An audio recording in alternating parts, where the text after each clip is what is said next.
everybody. My name is Adriana Romero. I'm a psychology major at CSUMB, and I would like to introduce Hannah Sarver. Sarver. Sarver? Yep. Sarver. Mhm. She is the Lumpton Program Coordinator at Pacific Grove Museum of Natural History. All right. Thanks so much, Adriana. And good morning, everybody. Thank you so much for wanting to tune in for my little presentation on probably one of my most favorite habitats here on the Monterey Coast and in Monterey Bay, which are tide pools. So for my job, the Limpage program is actually a citizen science, or what we call the Museum of Community Science program, where we take students 6th through 12th grades and even some college students out into rocky intertidal and sandy beach habitats and teach them how to collect data the same way as research scientists do within these different ecosystems. So for me, we actually have a lot of different sites along or within Monterey Bay where we collect data. But specifically on the Monterey Peninsula, we actually have a few rocky intertidal sites where we take students out throughout the year to collect data on some really cool species. We have actually 26 different species that we collect data on. Since I only have 30 minutes today, I kind of just picked a couple of my favorites for us to kind of go over and talk about. And then towards the end, if we have time, I actually have a little identification lesson that we basically took right out of our in-class trainings that we do with students doing the Rocky Intertidal program, just so you all can get an idea of how you can identify species and be able to take that and actually be able to do that once you go out into the Rocky Intertidal, hopefully once we finish this segment, you'll be interested in kind of making some time to go out tide pooling in the next few weeks. So thank you all. So first thing is first, let me here, sorry, it'll let me go. Already having technical difficulties out of the chute. All right, here we go. So first thing when you're going out tide pooling, I think this is probably one of the most important things to go over because tide pooling can be very fun. But it can also be somewhat dangerous at times just because you are out in nature, you are dealing with waves and currents and other things like that. So here are just some of the things that I want you guys to think about when you're going out. So the first couple are always keep an eye on the water. So we have what we like to call sneaker waves here in California. And so these are waves, higher velocity waves that come in between different sets. So you can be out and the waves could be coming in pretty gently, pretty calmly. And then all of a sudden you turn around and one big wave comes in and you end up getting soaked or could even end up getting knocked down. So it's very important to always keep your facing the ocean, so never turn your back onto the ocean, and just ensuring that you don't get knocked down by a wave or end up getting, end up getting wet because of that. Another thing is be aware of your surroundings. You're not the only one out there. There are marine mammals, there are birds, other things like that. There are other people out there. So just make sure that you're aware of where you are, where you're stepping, just to ensure that you don't hurt any animals or plants, but then also ensuring that you minimize slips and falls because, of course, the rocky intertidal can be very slippery.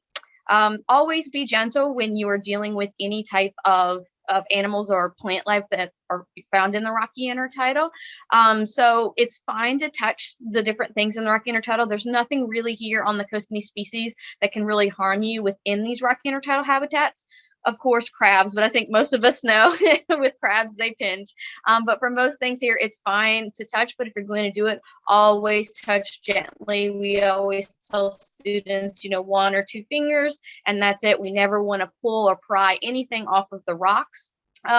Always want to avoid wading in tide pools. I know some people have like the big boots and things like that, but the thing about that is when you're stepping in the water, you don't know if you could be stepping something in the sand. So it's best to just stay on the rocks and avoid wading in the tide pools.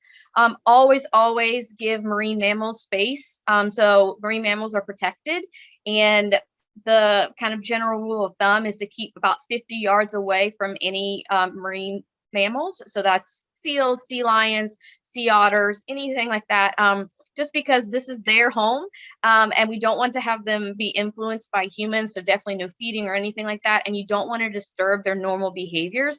So if at any point you are out and you see a marine mammal and they end up moving away from the area that you're at, obviously you're too close. So these are wild animals. Even though they look cute and cuddly, they are not dogs, they're not cats, they're not meant to be engaged or touched or harassed in any way.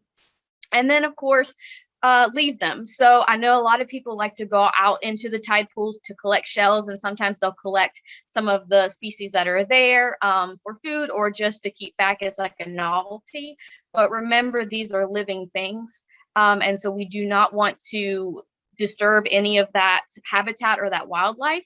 So please make sure when you're at a tide pool or anywhere tide pooling, please just make sure that you only take trash. So that's the only thing that we like to take from these areas. There are some areas where you can collect things, but of course you have to have licenses for that. So for the most part, anything that you want to take, just take trash is all that we ask. So what's very cool about the Monterey Bay area and the Monterey coastline is it is so biologically rich. So Monterey Bay is probably one of the most biologically rich areas in the world, just because we have so much habitat with our different diverse coastlines. We have the submarine canyon that is basically smack dab in the middle of Monterey Bay. So we have these really diverse, deep water ecosystems. So that being said, a lot of our coastlines, specifically here on the Monterey Peninsula, are protected under what are called marine protected areas, or MPAs. So you might, if you've been to Lovers Point or Asilomar or Carmel, you might see some signs that say, hey, this is a protected area. You can only do this, this, and this.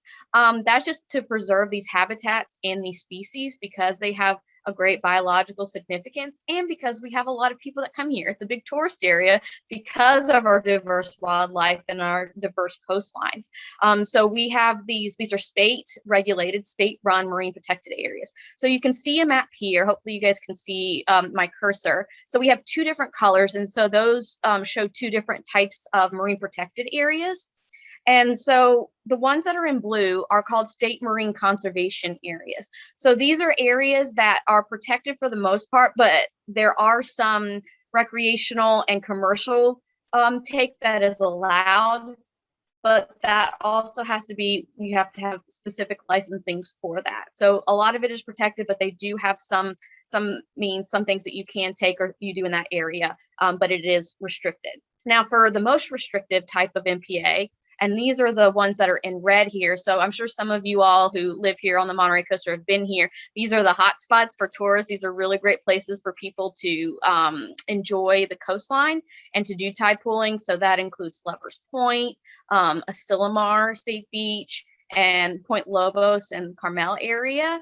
And so these are what are known as state marine reserves. So these are the most restrictive MPAs. And these are, and you can kind of see here where it says an MPA where no take, damage, injury, or possession of any living, geologic, or cultural marine resources is allowed. So these are no-take areas. So this means that the only thing that you can take from that area is trash. So that even includes shells. You're actually not even supposed to collect shells there because they were once from a living thing.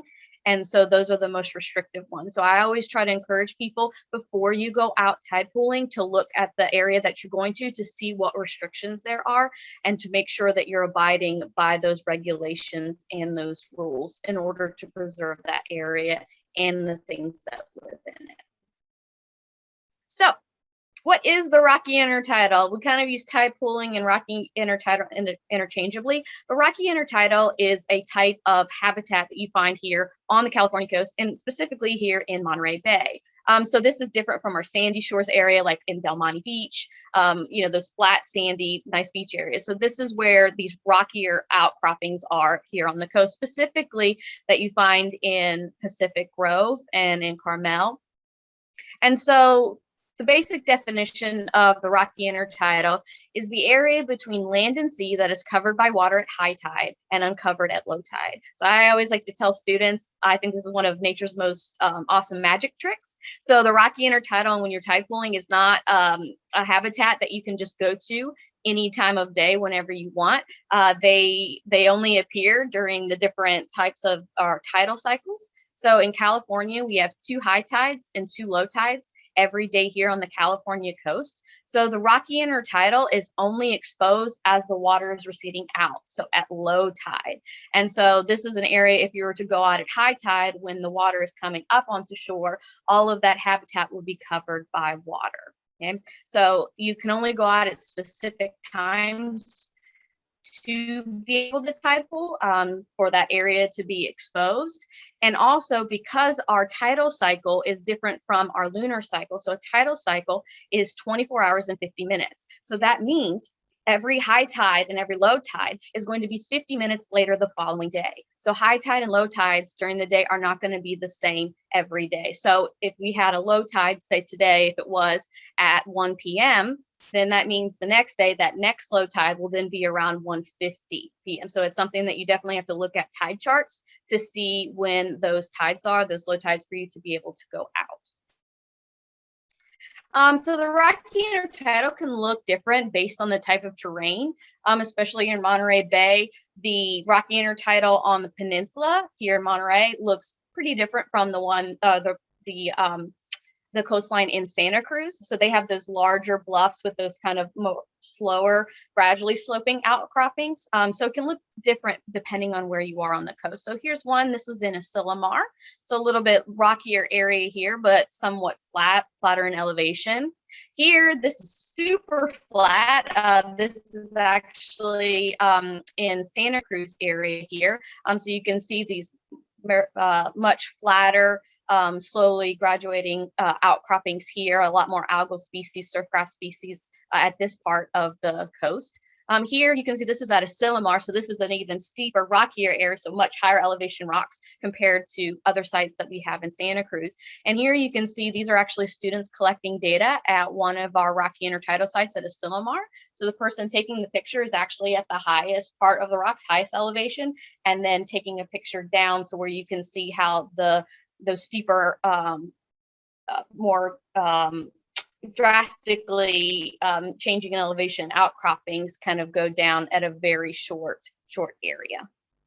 And so within the rocky intertidal, there are 4 main zones. So the first one is the splash zone. So this is the area of the rocks, the rocky intertidal, that has the highest elevation in relation to sea level.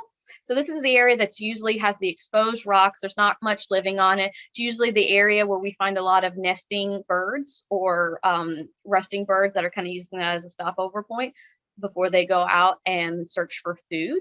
And then you have the high tide zone here. So this is the area where the water comes up to the highest part of the rocky intertidal. So the highest high tide line of that day reaches up to. So then you get more species like shore crabs, limpets, barnacles, those hardier shelled animals that are able to stay out exposed to the elements and to the air and to predators for a longer amount of time during that tidal cycle than other species. And then you have the mid-zone area. So this is the most turbulent, the most stressful area of the rocky intertidal, because this is where most of the water is hitting throughout the day. So it has the most wave action. So as the tide's coming up, it's hitting that mid-zone area. And as the tide's receding down, it's hitting that area. So this is where the most hardy of species live, especially that have great adaptations to be able to stick themselves onto the rocks or to each other to keep themselves from being knocked off. So the mid-zone area is pretty dominant for mussels and sea stars. And then we get down to the low zone area. So this is the area in which the water, where the lowest of the tides come up to that day. So this is where you find more species that can't really handle being out exposed to the air and to the elements for longer periods of time, unlike species like barnacles or limpets or chitons. So here you have like bat stars, hermit crabs, brittle stars, urchins. So a lot more species are going to be found in the low zone area. And then of course, not a part of the rocky intertidal, but this is where we get the kind of tide pool name. This is the submerged zone. So this is the area in the rocky intertidal where you have those deep pools of where they're always filled with water, no matter what tide they're in, whether it's high tide or low tide, they're always covered by water. So you're going to find a lot more algal species and fishes like sculpins and things like that that are going to be in those submerged areas or tide pool areas. So just going over some of my favorite animals that you find within these different zones. So we're going to be looking at the splash high zone area. And so you're going to find a lot of barnacles. So these are crustaceans. The animal is actually inside. So they actually make these shells surrounding them. I like to say like little fortresses.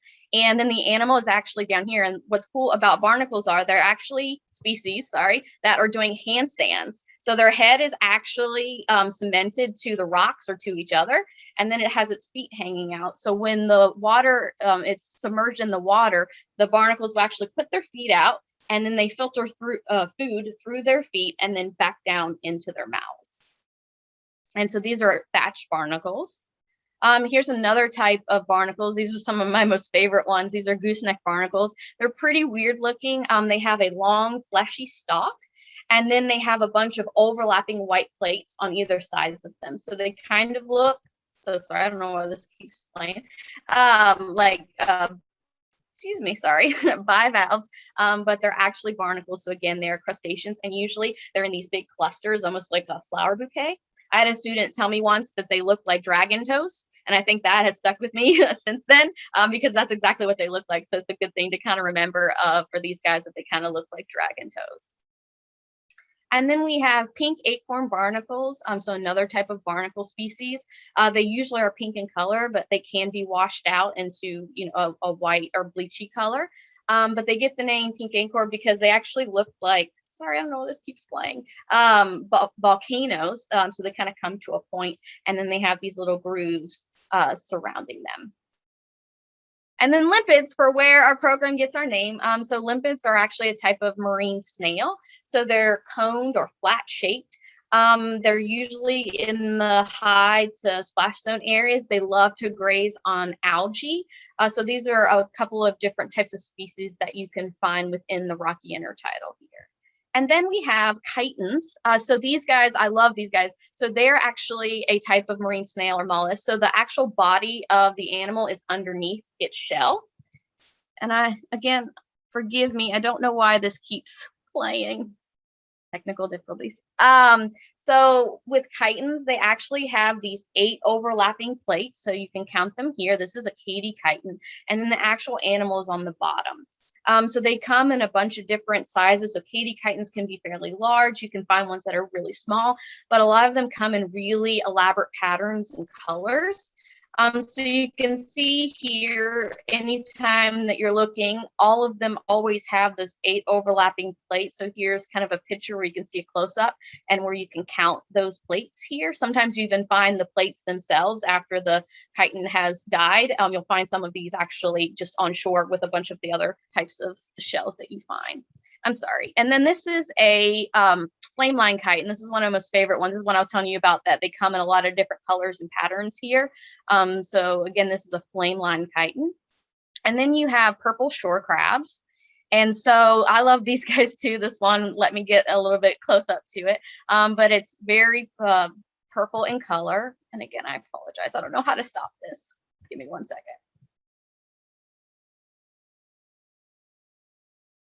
All right, hopefully I didn't give anybody too much of a flashback. And so, yeah, so these guys are super pretty. They usually find them in the little crevices or like walking or scurrying away as you're walking. If you see any of those guys, they're usually the ones kind of popping their heads out looking for food. And then we have mid-zone area animals. So like I was saying before, mussels are a mid-zone dominant species that you find here. So they're bivalves, so they have 2 shells on either side and the animal inside. This is actually a species that people like to eat. So if you are going to a restaurant around here or anywhere, usually in the US, these are commercially harvested. And so these are the ones that are usually found on the menu. And they have these really cool byssal threads that they make. They secrete this substance that when it comes in contact with the air, or excuse me, with the seawater, it actually makes these really cool fibers. They actually look like horsehair, but that's what they use to attach to themselves and each other to make these really dense beds. And then we have the ochre sea stars. So these guys dominate the mid-zone area because their favorite prey is mussels. So these are the really pretty sea stars that I'm sure you guys have seen on TV or on the internet. So these can be very large in size. They can come in a lot of different colors: bright orange, red, purple. sometimes even greenish colors. So those are the ones that dominate the mid-zone area, and they can stick really hard onto the rocks, into the substrate, with a really powerful tube beat.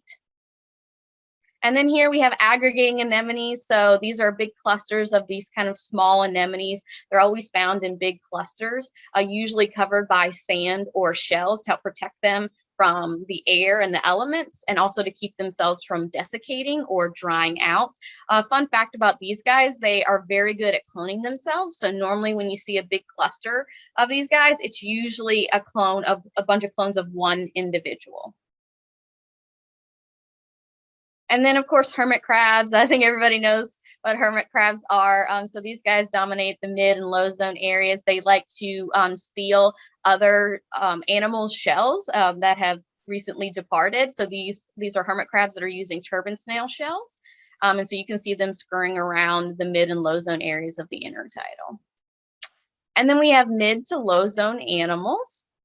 So here, this is another type of sea star species. This is one that you don't find as often when you're tide pooling compared to ochre sea stars. But these are very beautiful. These are giant sea stars here. And so they're going to be found in the mussel beds too, but usually in the lower zone areas of the intertidal. And then we have the leather stars. So these are super cool. They almost look fake. You can kind of see here the colorations that they have. It's kind of like they look like marble, and their texture is much more soft than compared to the giant sea star and the ochre sea star. So it's more of like a leathery type feel to them. And then we have purple sea urchins. I think a lot of people know what these guys look like. So very bright purple in color. They have these really long spines on them. So this is actually the top part of the animal here. They use those spines to help them dig into the rocks and also help them to move around. And in between them, they actually have these tube feet. So they are related to sea stars. And so they have the tube feet dangling kind of out in between their spines. That helps them grab food when they're underwater and then bring down into their mouths. So you can see here's a really dense urchin bed. They have 5 teeth that are called Aristotle's lantern that they use to scrape onto the rocks to make these really dense urchin beds here. And you can look here, a lot of people don't notice, but because they only see the spines, but you can actually see here in a video I took, here are let's play that one more time, the tube feet moving back and forth. And these guys won't actually hurt you. Of course, if you step on one, it's not going to feel good, but they are not venomous. And actually, if you are in the intertidal, if you do stick your finger just in between the spines ever so gently, they usually will give you a little hug. And then we have the gumboot chitin. So this is like the other chitins that I showed you that have the 8 overlapping plates. But for this species, their plates are covered by their leathery mantle. These are actually the largest chitins of any chitin species that have been found so far. They can get up to a foot in length, and a lot of times people actually confuse them for a rock because of the algae that actually settles on their bodies. It gives them that reddish color. So a lot of people actually think of it as a rock rather than an actual animal. And then we have the sunburst anemone. I love these guys. Usually find these in these low zone areas, tide pool submerged areas. They have these beautiful lines on their oral disc. And then of course they have their tentacles here. They do have stinging cells, so the same as jellies. But for them, their stinging cells aren't powerful enough to affect us. So these are fine to touch if you want to, again, gently with one finger, but you can't actually feel it. So anything, like I said, that we are looking at here, none of it can actually harm you. And then here is a giant green anemone. So it looks pretty similar to a sunburst, but it's actually a different species here. And this is another common larger anemone that you find in the rocky intertidal as well. And then we have a few subtidal animals. So here, some of my favorites, sea slugs, or they are called nudibranchs. All right, thanks, Adriana. So these are sea slugs. So they do not have shells like other like terrestrial snails that we find here. And so there are tons of different species of them. I'm going to go back real quick. Usually with these pictures make them look a lot bigger than they are. Most of them don't even reach up to an inch in length, but they have these really elaborate colors and these extensions on themselves called serrata that they use. So these are just a few of the species of nudibranchs that you can find here in Monterey Bay. Here's a video. This is an opalescent nudibranch that I saw and took a video of. So it looks pretty big, but it was actually less than an inch long. It almost looks like it's glowing here, but you can see its rhinophores here. And then it has that beautiful serrata. So it looks like they have just like a bunch of feathers on them.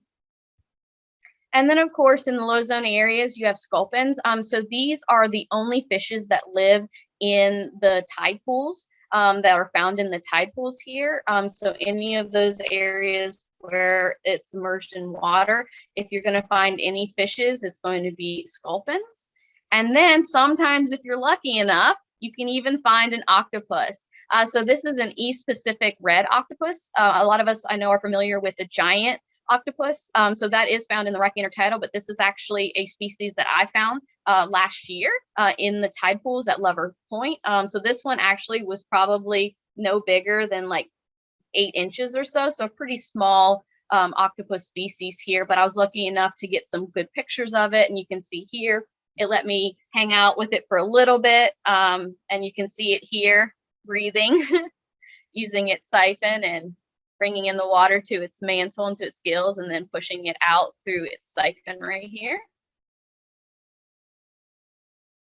So hopefully at some point, if you guys go out tide pooling enough, you'd be able to find one of these guys. And lastly, we just got a couple minutes. I just wanted to see if you guys could decipher between 2 of the species that we talked about, so you can learn how you ID different species in the Rocky Intertidal. So what we're going to do is we're going to look at the giant green anemone and the sunburst. So I showed pictures of them earlier, and it wasn't until like 1980, or actually, excuse me, in the 2000s, where they actually found out that these are 2 different species. They thought this was just the variation of the same species. So you have the giant green and the sunburst here. And so that part that I told you about, that flat part here that is next to their tentacles here, is called the oral disc. And one of the main differences between a giant green and a sunburst is those radiating lines on this the oral disc for the sunburst. That's how it gets its name, because those rays kind of look like the sun's rays. So when these guys are open in the intertidal, which means they would be underwater, this is a great way for you to decipher between those 2 species. However, when they're in the Rocky Intertidal, a lot of them are going to be exposed to the air and to the elements. So that means they're going to be closed. And since we're not going to be able to see their oral disc, we can make a couple other observations to be able to ID them. So this is a giant green anemone. When it's closed, it looks exactly like an avocado. It has the same color and texture as one, and it also has a flaring base. Okay, so avocado-like texture, flaring base. And then you have the sunburst anemone here. And instead of having that avocado-like texture, it has these raised bumps and these columns or rows called tubercles. And they kind of look like an outside of a pickle. And they do not have a flaring base. Okay, so giant green, avocado-like texture, flaring base. All right, no radiating lines on the oral disc. And then the sunburst has radiating lines on the oral disc, has those raised bumps or tubercles on the outside of them, and no flaring base. So real quick, and you guys can either just shout out or write in the chat, tell me what species is what. So can somebody tell me what A is? Is it a sunburst or a giant green? Hopefully this doesn't give you the answer. Sunburst. Yes, Kristen, good job. Well done. All right. Can somebody tell me what B is? Good job, Amy. Yes, giant green, avocado, and then flaring base. Good job. All right, what's C? Oh, I gave you the answer, giant green. Sorry. All right, can somebody tell me what D is? I know it's a little bit harder to see. Giant green or sunburst? All right, I think I gave you the answer. Yes, awesome. Sunburst. It has those raised tubercles, those bumps there, no flaring base. All right, awesome. Well, thank you guys for playing along, and I'm sorry for my PowerPoint. It had a mind of its own. For some reason, it wouldn't let me just click through.